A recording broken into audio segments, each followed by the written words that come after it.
My guest today is Queen. Queen is a mother of three. She is a retired captain security agent and has done private security for celebrities. She had a near death experience in 2007 and is here to share her experience with us. Thank you for joining us, Queen. Hello, that's nice to be here. Well, the honor is all mine.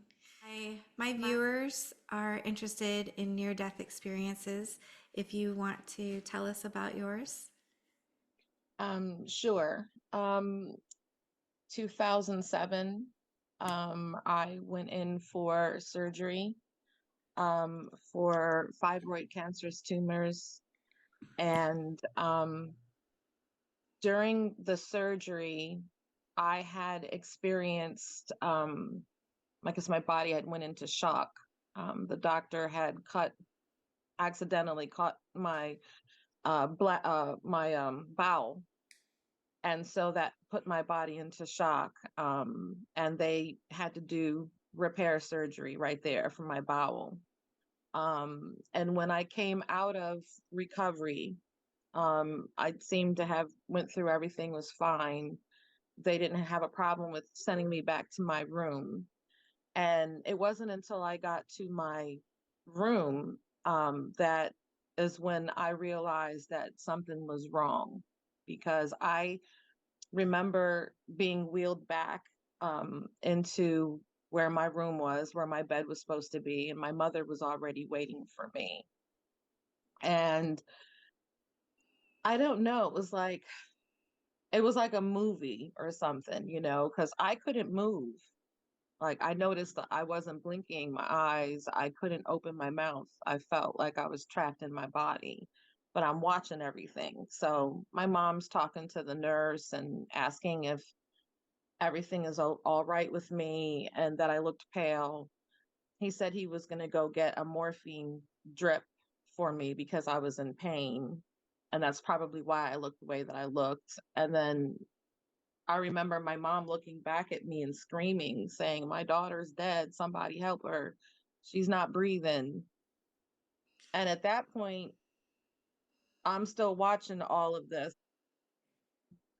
I remember like just laying there and watching all these people come into my room. And it was the nurses, it was some doctors off of the floor. I don't know where my doctor was, um, but I know he wasn't one of the doctors that was in there. So they started to do CPR on me. Mind you, I'm just laying there and I'm like, okay, I feel heavy. I felt like I don't know, like it wasn't happening, but it was happening. So I'm laying there, and then all of a sudden I started to see the ceiling was getting closer. So I was like lifting, like my body was rising. And right before I hit the ceiling, in my mind, I'm saying, I'm gonna hit that. It's gonna hit, I'm gonna hit my face. And then next thing you know, I'm looking down. Like it just like that. I'm looking down. So I'm on the ceiling and I can feel it above me. I can feel it, the pressure of the ceiling. And I'm looking down at my body and I'm watching all these doctors and nurses passing stuff and trying to help me at this point. So at this point, I realized that, okay, you're dead and you're watching all of this. It's happening in front of you. And I remember too, one of the things that was really weird about it was I was able to hear all the conversations that were going on around me at the same time. And then also I was able to see through all of the walls. Everything was like X-ray vision. I saw my mother on the other side of my room. She was on her knees and she was crying to another doctor saying, "Don't let her die. Help my daughter. Help her." And I don't know how long of a time period I was up there because it didn't, for me, it didn't feel like it existed. Like it was, there was no longer time. Like, and the feeling that I felt, it was like, I don't know how to explain it. It was like pure, genuine peace. Like it was nothing I have ever experienced here on this plane, like on this planet. It was something more. Like I felt whole. I didn't want to come back down either. That was the other thing. I wanted to stay there. It was, I felt loved. And I'm talking about a love like I have never experienced on this planet. I couldn't even say that I can put it to the same experience of having a child. It was more than that. And I'm up there, and I saw a light above me. It was a white, like a white goldish light, and it was coming down. It was getting bigger, and I wanted to go up there. I wanted to follow the light. So as I started to go up, somebody grabbed, I didn't have a body. So it's like I can feel an invisible body, but it wasn't there. I was like a ball of light, but I can feel somebody grabs my elbow and stops me and says, "You got to go back down. You're not supposed to be up here." And I realized that it was my sister Amy because she had, to the backdrop of a story. When I was 24, I had a 28-year-old sister named Amy. She died from leukemia. So that was her. I heard her voice and I felt her energy. It was my sister. And she says, "You can't stay up here anymore. You have to go back down." And I argued with her. I said, "But I want to stay up here. I want to stay with you." And she says, "No, you can't." And again, I said, "I'm not leaving. I'm going to go up." And she grabs my elbow again and she yanked it, and her voice got really amplified. And she screamed at me and she says, "It's not your time." And as soon as she said time, she yanked me. And I swear to you, I was falling from up there above earth. I was falling. Ah, I was falling down this tunnel. It was black, but it had like all around it, it had like this bright burnt orange color. It was real pretty as I was coming down. And then I started to feel heavy. I wasn't light anymore. I felt heavy. And then I realized I was back in my body. There I was laying in my body. I felt trapped again, paralyzed. Couldn't speak. I couldn't move my eyeballs. And the last thing that I saw was the doctor taking a long needle, and he said, "Come back." And he stabbed me in my chest with it. And then that bright orange, burnt orange type color, I saw that and it rushed me. And then I went black. And then, like maybe 8 hours later, I woke up to my mother and my baby sister and a couple of my cousins around my bed. And I still didn't have my vision at that point. It was like it was during the day. They said it was like around 4:30 in the afternoon, but when I opened my eyes, it was like I was in a dim room, very dim lights, and I can just see the shadows of, my family members standing around my body, just happy that I'm back. Where I was actually depressed because again, that experience of being up there and not having a care in the world, and so you feel so light, there's nothing weighing you down. And I wanted to stay there because there was pure love, and that's something that I think is very important that we don't embrace, that none of us really truly have experienced that type of love, where doesn't matter what's going on. I'm saying that's all that there was up there. And I felt loved and comfortable, I wanted to stay. So I just realized that, like whatever the plan was, it wasn't my time, but it was my time to experience that. You know what I mean? To have my eyes wide open and see that and know that there's something else greater than us at work. And having this, and I don't call it a near death experience. I call it an after death experience because my mother told me that it was 39 minutes. They had called my time of death around 22 minutes, but when she was on her knees, she had told me that she was begging another doctor who was outside of the room to go in there and do CPR on me again, to try again, to bring me back.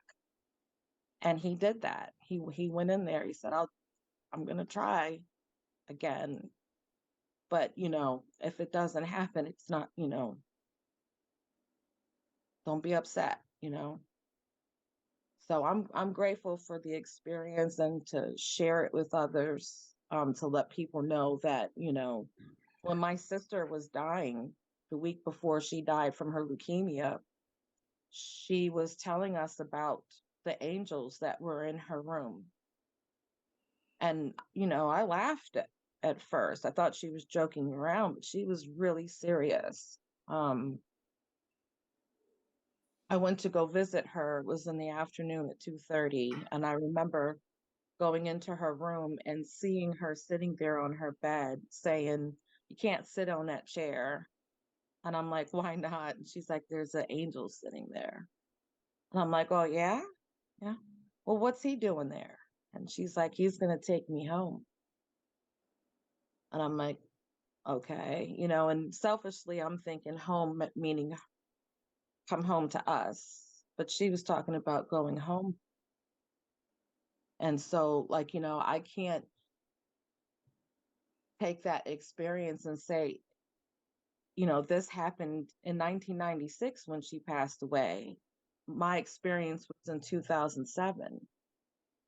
So there has to be some truth to that because I experienced the other side of that. I've experienced with my eyes wide open in spirit. I experienced that and I'll never forget it. I'll never forget the privilege and the gift to be able to see that there is your life doesn't your life force doesn't stop. It is there.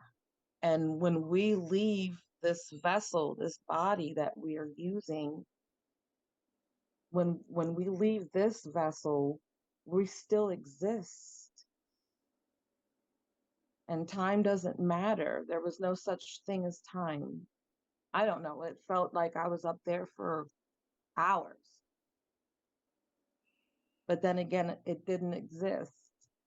So, I'm just grateful that you have me here on your podcast speaking about this with others. I want people to know that you have to have hope, and that when we have people that are passing too, that gave me a lot of comfort knowing that my sister wasn't alone, that she had an angel that was there and that was going to help her through that journey to wherever she was going to end up.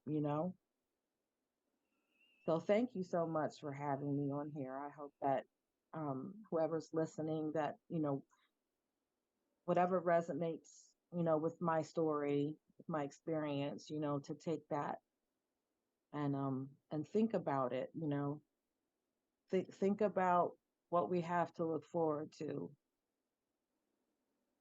So thank you. Well, thank you. Your story does help a lot of others to heal and to understand sometimes what happened to them.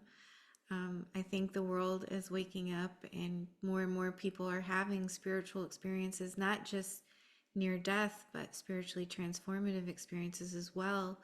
And they don't understand always what's happening to them if they're not already living a spiritual life. So to learn about near death experiences is so very important. And thank you for being a part of that and sharing your story. Your story is beautiful, by the way. Um, when you felt like you were loved, was that love wrapped around you, or how did that love come to you? Well, I was definitely surrounded in it, but it consumed me. Like I became it. I don't know how to explain it. It's like it was already in me, but it was just something that while I was here on this plane, I was closed off to that. And once I was there, it was all around, it was there. Like I don't know how to explain it. Like, and it was so strong that to be covered in that, to be immersed in that, I did not want to leave. I wanted to stay. But, I realized that if I would have stayed, then I wouldn't have been able to tell people what happened. I had to come back and tell people what happened. And this is an honor to share this with you and with everyone on your platform, because I I think I only maybe told two other people. It was my mother, when I finally, was able to tell her. And she was like, well, I heard this voice in my head. This is what my mother was telling me, that when she was in the room with me, and this was right before she realized that had passed on, that she heard a voice in her head said, turn around and look at your daughter. She heard that in her head. When she turned around and looked at me and saw that my eyes were dilated, she said she just began to scream, because when they first brought me in, I was all right. And then I wasn't, and so she was like, yeah, she was like, it really changed her perspective of things too. Like after I told her what I was doing, I could see through walls and I can hear every conversation. I remember like when I was experiencing that at that moment, I was saying to myself, man, this is probably how God experiences, when they say that, he hears everything and he sees everything, and, all at the same time. That's what I said to myself. I said, this must be what it feels like for God to be able to look at everything on this planet happening at the same time, but be able to understand it too. It was crazy to see my mom on the other side of my room. I'm seeing them, they're all working hard and passing stuff over to each other, and, you know, getting the paddles together. And, there's my mom on the floor, on her knees, begging for my life. As you were dying, did you feel any pain in your body? No. What I felt was like the weight of the world. I felt so heavy. It was more of a pressure, not a pain. It was more of a pressure. And then once I started to lift up, that's when I felt light as like nothing, like paper. It was, I'm getting goosebumps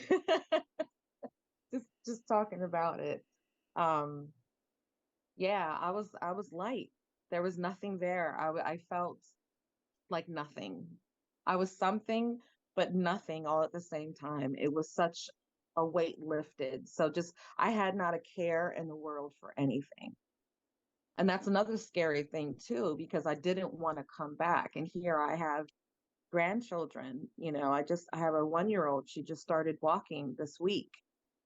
I have a 9 and 10 year old grandsons. I have three children myself. They're adults.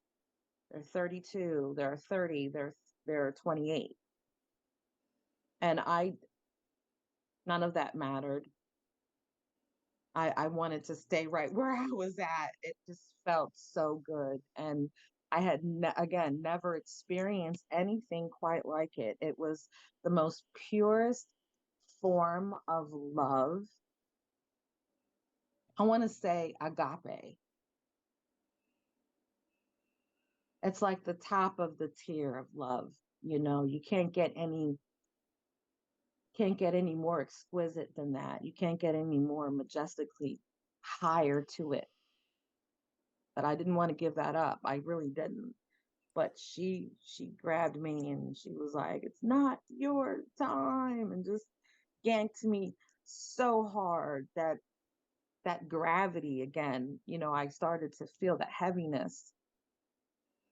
And I guess you can say it's like having the world on your shoulders. People say you can feel the heaviness of your problems or your stress or whatever it is that's going on in your life. And that's what I felt. And it was depressing for a little bit. I was depressed. It's like watching the movie Avatar, you want to go to that planet and ride those animals and fly around and all of that. But it doesn't, for a movie it doesn't exist, but in my experience it does exist. But you have to give up so much of yourself, you know, to get there, to experience. When you were going through the tunnel and when you saw this light, did you see anything else? Did you see any beings or landscapes or anything at Oh, all? I saw planets. I saw there was planets, there was I don't want to say beings. There, for where I was going, I didn't see anybody, but I saw like these landscapes of planets and stars, like galaxies. I was going through this. It was like a tunnel. And it was something else. Like I was holding my breath. That's how, because I don't like heights. Here on planet Earth, I don't like heights at all. I don't care if they're going this way or going up and down. I don't like it. And so I was actually holding my breath, thinking that I had to hold my breath. It was just, I can, like I said, I didn't have a body, but it was there. You know what I mean? Like it was like I'm still holding on to the idea that I was still human, I still had a body, but I really didn't have one because if I can look at myself, I was a ball of light. My sister was a ball of light, but I felt her when she grabbed my elbow. I felt it. It just wasn't there. I was just so many things about that. It's astounding. You know what I mean? Like it blows your mind away. It really does. You said you didn't feel like you had a body, but it was still there. Was it more like an energetic body? Yeah, yeah, yeah. It was like it felt like a staticky, like pins and needles. That's what it felt like. Like when like feeling it, I could map out that I had a body, but it wasn't there. It was like invisible. But that just the energy itself, you can see the body. I don't know how to explain it. It's just so weird. And again, I've never experienced this before in my life. I don't have another person's experience to go by because this is mine, you know. I do want to say something. I scared the last doctor that came in and helped me. A month and a half later, I had gotten an infection. I had 42 metal staples in my stomach, all the way up to my navel, and I got an infection. I didn't know that I was allergic to steel, the steel blades that they used or whatever. And so I started to get these, they call them spider lines or whatever. So I went to the emergency room, and I guess they put your name up on a board. So it's there, all the doctors see your name. So that particular doctor remembered my name and came in to see me, you know. So it took me a minute to realize who he was, but once I did, he was talking and I interrupted him and I said, Daffy Duck, Elmer Fudd, Bugs Bunny.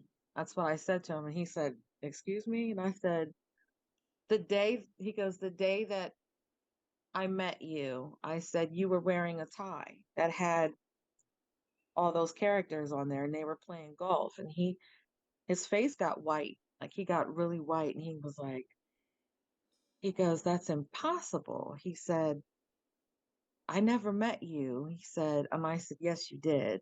And then I said, you have a bald spot on your head. And he put his hand up there and he looked at me and he was like, oh my gosh. He said, how can that be? So I told him very experience that I shared with you.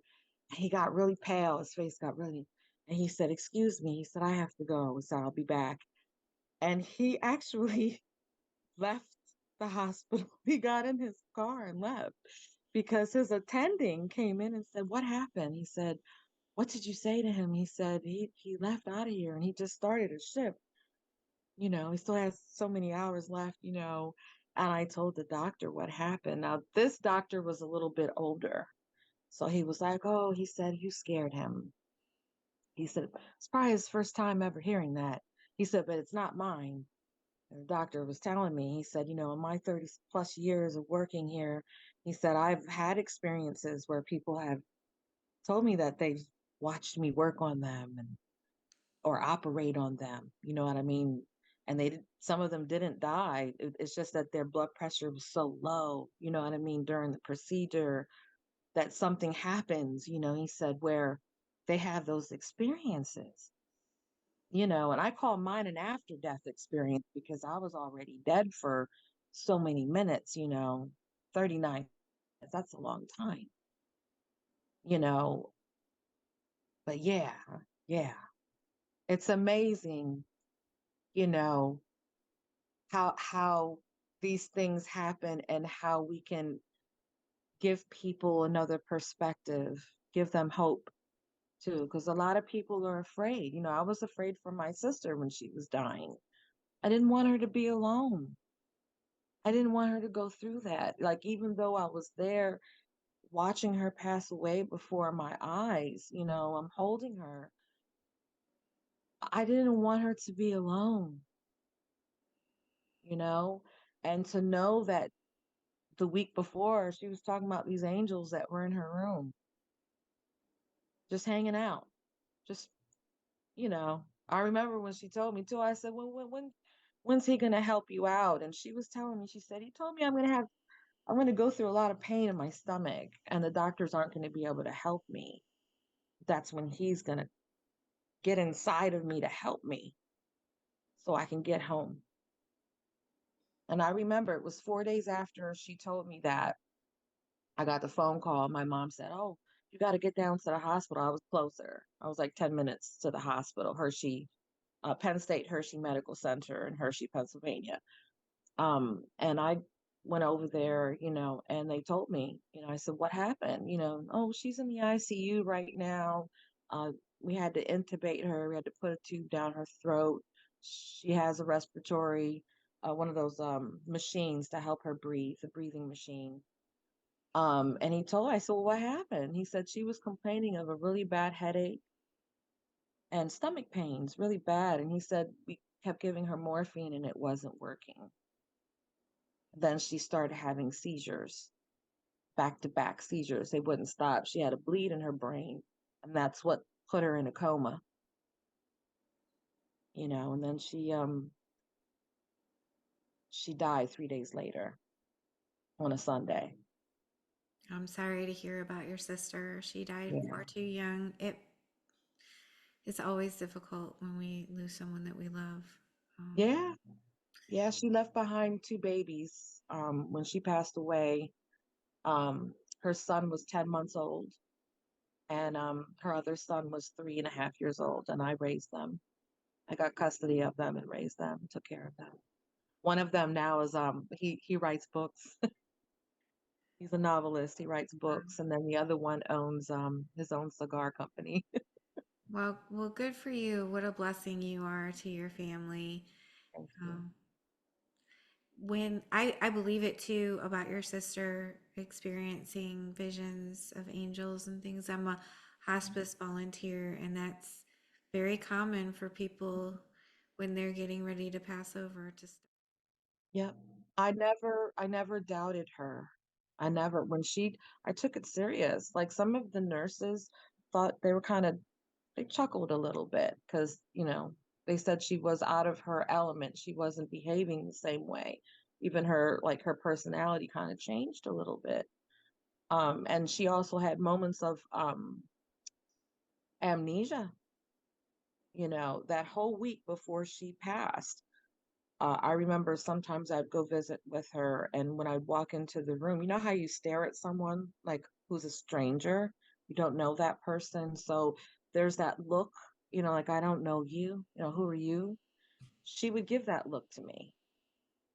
And I asked her, like, when she would come back, because then she would have this, just, would just stare at each other. And then all of a sudden she would put her head to the side and go, I know you. I remember you. You're my sister. And I would ask her, like, where would you go? Where do you go? And she told me, she said, oh, there's another place that I was going to. And she said it was very calming and very soothing.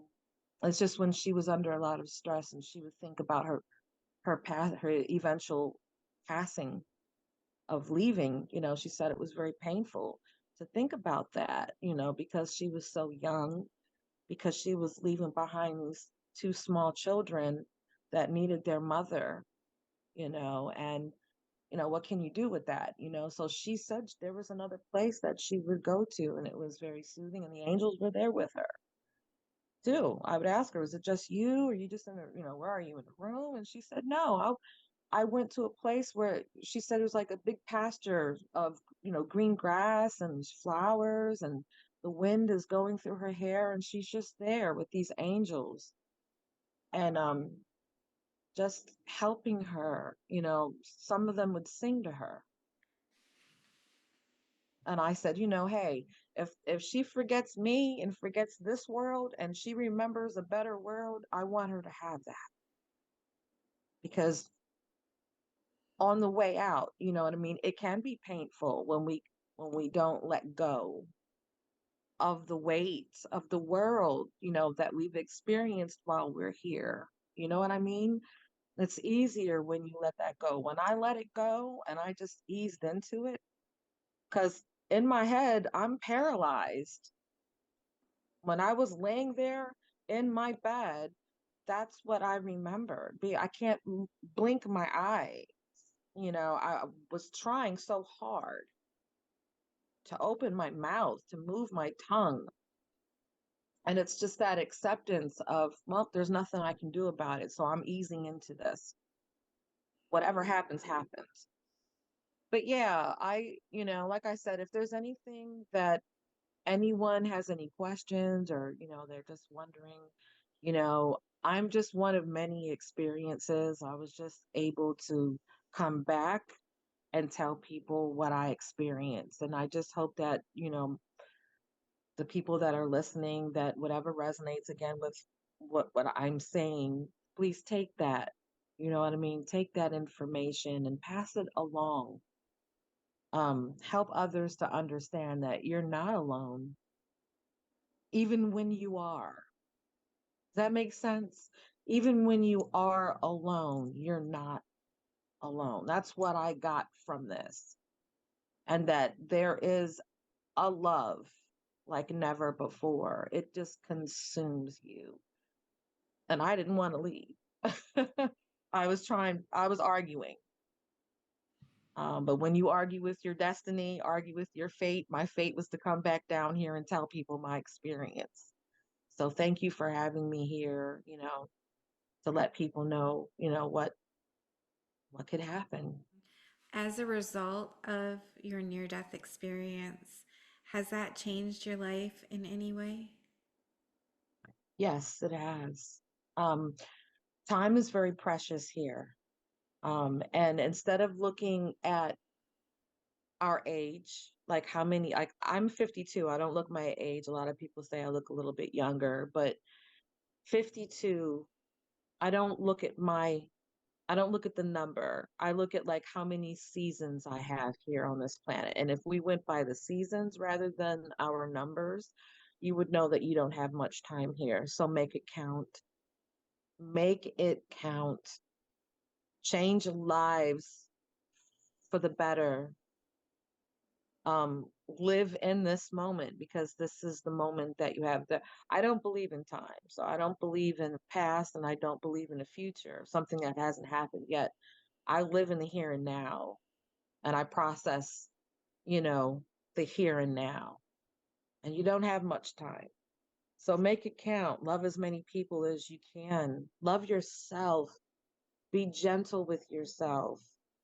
Um, we're here on this planet for a certain amount of time, and some of us experience the worst of life, and others who don't. Either way, it's your experience. So embrace it. And that's what I've learned, to live every day like it's my last and to touch as many people as I can in the heart and in the mind and just to spread knowledge. That's it. That's what we're here to do. Well, that's really beautiful. Thank you for sharing that as well. You're welcome. If any of my viewers want to reach out to you, would that be okay if they have questions? Sure. Yes. Yes. How would they be able to find you? I am on Facebook if they have Facebook. My name there, it's backwards. My last name, Bracero, Bracero.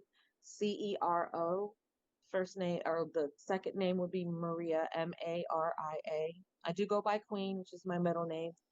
Um, I've always liked that better. Um, but yeah, you can contact me on there on Facebook. I also have an email if you want to reach out to me, email. So that would be Maria L. Ramirez. So MARIALRAMIREZ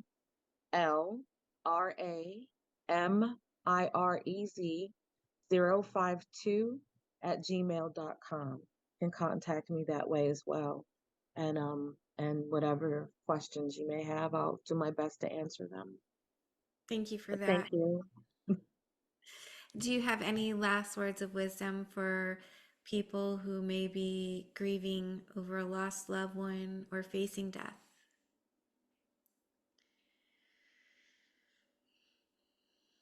What I've experienced in it myself, and also with the experience with my sister, be gentle with yourself. Be gentle.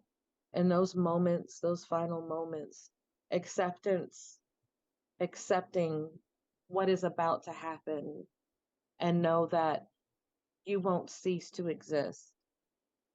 I promise you, I don't make promises I can't keep, but I will tell you, anyone who is watching this, I promise you, your life, your energy, your spirit, your soul, it doesn't go away. It's there, just in a different form. Might not be the form that we're used to, but it's a form that is you. And to know that you will continue going on. We have a choice. So I had one. I could have continued going up that tunnel, but I continued to get to that light to find out where I was going to go from from that part, from that place. You never know. But I'm glad that my sister was there to point me back in the right direction because this lifetime wasn't done with me and I wasn't done with it yet. I'm a child growing older. Think in that light for when you are going where you're going. The child inside of you. Embrace that child. That child is nothing but love. And that's something that I also recognize too in those final moments because I was facing death too. I died. I died and came back. I am grateful. One more thing I wanted to bring up. I also, in June 2011, I was given an award for saving a woman's life at a restaurant when I was off duty. I did work as a security agent. Um, there was some contracted in through IPC International, and I was off on my break and decided to go to two different places. The first place that I wanted to go, there was a line around the corner. I only had 45 minutes. So I went to the same restaurant, but in a different location. And I got in right away, sat down. I remember calling my children up at that time, my daughter. They came to sit down with me. I would try to spend as much time as I can with my kids, even when I'm working. Um, and my daughter was facing me so she could see behind me. And she says, Mom, I think somebody needs your help. And turned around. I said, What's going on? And she says, That lady looks blue. So I said, Well, there looked like there was two people standing there, like supervisor or something, manager. I said, Maybe they're going to take care of it. So 2 minutes later, she says, Mom, they're not doing anything. And her face is turning really blue. So I said, Okay. I said, Go out in my car, go in my glove compartment and get out my mask. Because I was the EMT when I was 19. So I always kept a mask, always had extra towels, things just in case, you never know. So she brought me back my mask. And by that time, I had already went over to assess the situation, see what's going on. They said she was eating steak. It got lodged in her throat. Nobody knew CPR. So I was like, Can you call 911? I grabbed her and put her down. And I told them, I said, I need for everyone in this area to be pushed back into the restaurant. Push them all the way back there, please. And they did. Everyone was moved to the back. And I proceeded to open up her shirt and, I had to open up her mouth and make sure she was an older woman. She was 68. So I want to make sure she didn't have dentures or anything. And she did. So I pulled them out, got the mask on there, and started right away doing the CPRs. Um, at that time, when they had pushed everyone back, there was a off-duty fire department. There was a fire guy there, so he was eating his lunch. He decides to come out and he asked me, Do you want me to breathe for you? I said, Sure, because he had the mask. So he did that while I did the compressions. It was 28 minutes. I worked on this woman. And it took a while for I think there was something going on that day. There was a big accident that day, but the ambulance came and they took her. I think I got a sinus rhythm on her, and they proceeded to continue to do the compressions and everything for her. Um, and I left. The people in there were really nice. They gave me and the firefighter that was off duty, they gave us our meal for free. And then I left. And then a year later, I was contacted by Lower Paxton Township Police Department, um, and in Harrisburg, and they were like, "We would like for you to come down to the department and dress up a little," So I was like, "All right," and I finally get down there. So I don't get into trouble, So I was wondering what this was about. And I get over there and they open up these double doors and there's the commissioner for the county and the mayor and a bunch of people sitting down with, they had their cameras for Channel 19 and other different, newspapers, Patriot News. And then there was the lady that I had rescued. There she was sitting there. I never forgot her name, Olga. She was 68. So, what I can say is do good while you're here. It counts. It really does. Change lives, as many as you can, in the most positive way that you can, and love like there's no tomorrow. Because the next place that you're going to, it's nothing but love. Well, you're a hero as well as a near I death don't like to see experience. myself like that. It You took them a have, whole year to find me. Like I remember like when they called me, he was like, "Why did you walk away?" This was the chief of police.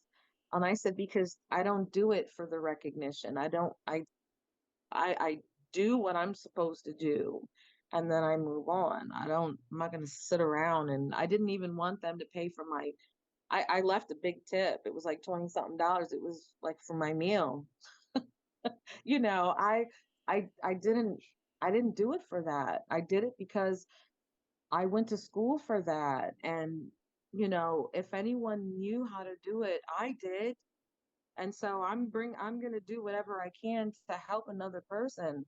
And her life was in jeopardy. Like, and her daughter was there and the grandchild was there. I could not give up on her. I was being watched, and I'll do it again. You know what I mean? I'll do it again. I'm glad that when I went to school when I was younger that I paid attention and in class, and that I was able to help. The whole time I'm singing Staying Alive in my head. I'm singing this song that I learned when I was in school. I had the best professors. I felt like they helped me to help someone else. mm, And if I could do it again, I will. I'm sorry, I get emotional when I think about what I did for her, because do you know how hard it is to do CPR? Do you know how many times it's done in the hospital and it doesn't work? And they did it from beginning to end. That is precious. It is something to be grateful for, and it humbles you. It humbled me to be able to give somebody a second chance like that. Mm, I'll do it again. you truly are a hero, and the world needs more people like you. And think of how many lives you changed just by saving her life, her family, everyone that she touches on a daily basis. Yeah, I'll do it again. It's a good feeling. Like, yeah, I'm in tears, but it's just because when I look back at what I did, that was very hard. In my head, when it was happening, when I was taking charge and doing all of that, it was like I heard a little voice say, "Are you sure you know what you're doing, Queen? You got this, girl. You got this." It was scary because you have somebody else's life in your hands, and to mess up, to not be able to bring them back. Oh my God. Like, just the failure in that, because nobody wants to see somebody lose their life for any reason. I don't care what it is in this world. We all deserve to breathe air. We all deserve to be here and enjoy this chance to do something monumental with our lives, not just be here, and work 9 to 5 and go out and party or whatever it is that you got going on within your life. You know what I mean? We are here to make a difference, truly to shape lives. And sometimes looking at the other side of death and being able to come back and say, whoa, you know what I mean? Now that's something to compare to. You know what I mean? It's a real eye opener. It will open you up, and like I said, it's what keeps me humble at the end of the day, because life is exactly what that is. It is very precious, and it should never be squandered because, again, our time here is very short. I lost my grandmother. She lived to be 102. She died January of last year. 102. And you know what she told me before? Like, I went to visit her when she was 96. I went to the Caribbean. That's where she lives. And I went to visit her and I asked her, like, it just was so weird. I hadn't seen her since I was born. She was holding me when I was a baby, last time I saw her. And she remembered me and I had questions. Oh, I want to know, what is your secret? 102? That's how many of us can say we met somebody that age, that we know somebody that age? Far and few in between, right? Man, this woman gave me such an insight. I asked her, I was like, anything important I need to know? You know what she told me? She said, when it comes to death, give it the Viking funeral it deserves. Mourn that person for those 14 days. And then after that, let it go. Let him go. She told me, she says, when it comes to unrequited love or just love in general, like say you have a breakup, give it one day. You can cry, scream, yell, holler, punch pillows, whatever you need to do. She told me this. But when you wake up in the morning, that's it. On to the next. This is what she told me. She said, because while you're crying for somebody who's probably not even shedding a tear for you, or probably grateful they got away from you, you're passing up the love of your life. And she said that to me. She was like, love them. Love as many people as you can. And the last thing she said, laugh. Even when you want to cry, laugh. She said, that is medicine. That's how she got through all those years. She went through a lot of stuff herself. That sounds like very sound advice that she provided to you. She sounded like a wise woman. She's a sweetheart. I miss her. I have one last question for you before I let you go. Are Yes. you afraid of death? No, I used to be before that experience. Oh, I was terrified. Um, Whenever my parents would take me to a funeral, I remember I had a cousin, my aunt lost her son, and he was tiny in this little box.